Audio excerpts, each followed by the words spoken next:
Level 6. The Machine.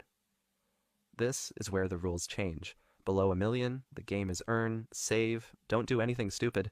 Above it, the game becomes structurally different. You're not just saving anymore, you're allocating. Capital goes to work in ways you couldn't access before.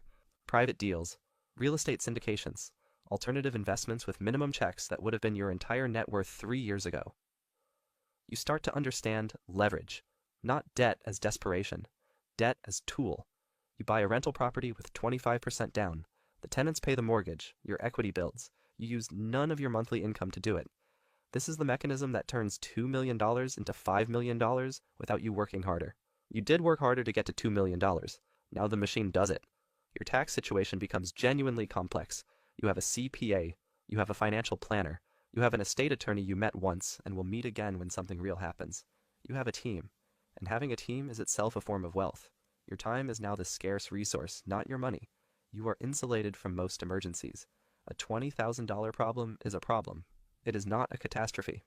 That distinction reshapes your psychology in ways you didn't predict. Your nervous system calms down. Your decision-making improves. You stop choosing from desperation. You start choosing from intention. Level 7. Abstract numbers. You stopped checking your account balance daily somewhere around $8 million. At this level, the number is almost abstract. You know approximately what you're worth. You don't know exactly. Your money lives in too many places for a single snapshot. You have a family office, or the beginning of one. Someone manages the complexity so you don't have to. You've moved from growing wealth to preserving it, which sounds boring until you realize preservation at this scale is a full-time intellectual problem. You think about legacy now. Not legacy as ego, legacy as architecture. What structure survives you? What values get encoded into a trust? What your kids inherit, not just in dollars, but in frameworks. You made one investment decision that made you deeply uncomfortable and turned out to be correct. You made one that you were certain about and lost. You stopped being certain about things. That's not a weakness. That's calibration. You give money away now in meaningful amounts, not for tax reasons though. There are tax reasons. Because at this level, your consumption can't keep up with your generation. The marginal utility of another vacation home is low. The marginal utility of funding a school in a place that needs one is not measurable. You don't do it for measurement.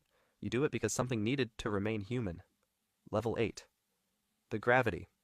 You are not a person to most of the world now. You are a position, a balance sheet, an entity. Your name exists inside legal structures, a trust here, a holding company there. You are technically a private individual. The privacy is intentional. Attention at this level is mostly noise and occasionally dangerous.